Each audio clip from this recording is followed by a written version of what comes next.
देखिए, भारतीय जनता पार्टी की जो पिछले 10 साल की सरकार थी वो बिना नेता प्रतिपक्ष की रही और इनको आदत हो गई कि कोई इनको जो कर रहे हैं, जो कह रहे हैं, जो उनकी नीतियाँ कार्यक्रम है उनके ऊपर कोई सवाल न उठाए। राहुल गांधी नेता प्रतिपक्ष बने तो निश्चित तौर पर उन्होंने जो ज़मीनी मुद्दे थे, लोगों से जुड़े मुद्दे थे, चाहे वो महिलाओं की है, दलितों का है, युवाओं का रोज़गार का मुद्दा है और देश से संबंधित तमाम जो मुद्दे थे उनको जोर शोर से उन्होंने संसद के अंदर भी उठाया और देश में जगह जगह घूम के भी उन मुद्दों को उठा रहे हैं। विदेशों में जाके भी देश के हित की और देश के मुद्दों की वो बात कर रहे हैं। तो उससे कहीं ना कहीं भारतीय जनता पार्टी का जो नेतृत्व है उसमें परेशानी है, बेचैनी है और इन्होंने एक नया राजनीति का दौर शुरू किया इस देश के अंदर राहुल गांधी जी के नेता प्रतिपक्ष बनने के बाद। और वो दौर है कि गाली निकालो, अभद्र भाषा का इस्तेमाल करो और हद तो तब होगी जब एक ऐसे व्यक्ति ने जो केंद्र में मंत्री है और अपना संसद का चुनाव हार चुका है, वो व्यक्ति जो है वो उस नेता को आतंकवादी कह रहा है जिसकी दादी ने अपनी छाती के ऊपर, अपने शरीर के ऊपर आतंकवाद से लड़ाई लड़ने का खमियाजा भुगतते हुए जो है दर्जनों गोलियां सीने पे झेली, शरीर पे झेली और जिसके पिता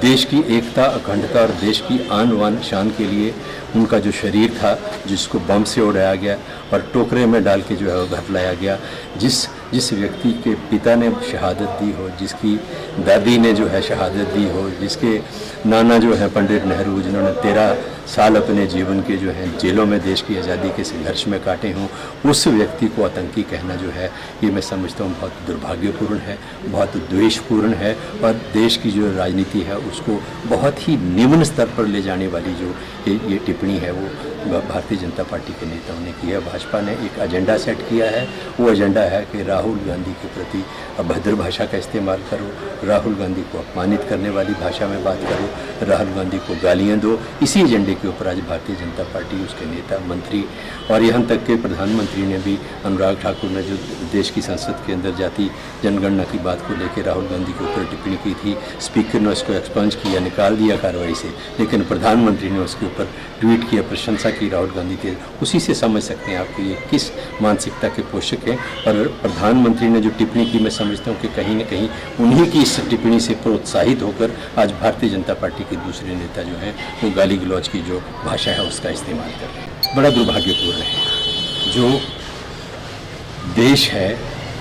हिमाचल है, J&K है, हरियाणा है, यूपी है, जो एक ये भारतवर्ष जो एक शरीर है उसके हम अंग हैं, अलग अलग राज्य। और देश का प्रधानमंत्री अगर किसी राज्य को नीचा दिखाकर अपना राजनीतिक हित साधने का काम करे तो यह और भी दुर्भाग्यपूर्ण हो जाता है, क्योंकि जो प्रधानमंत्री है वो पूरे देश के अभिभावक हैं। वो भाजपा के नेता हो सकते हैं लेकिन इस वक्त वो भारतवर्ष के प्रधानमंत्री हैं। तो हर राज्य के प्रति, राज्य के लोगों को और राज्य का सम्मान करना, और अगर कहीं कोई संकट है,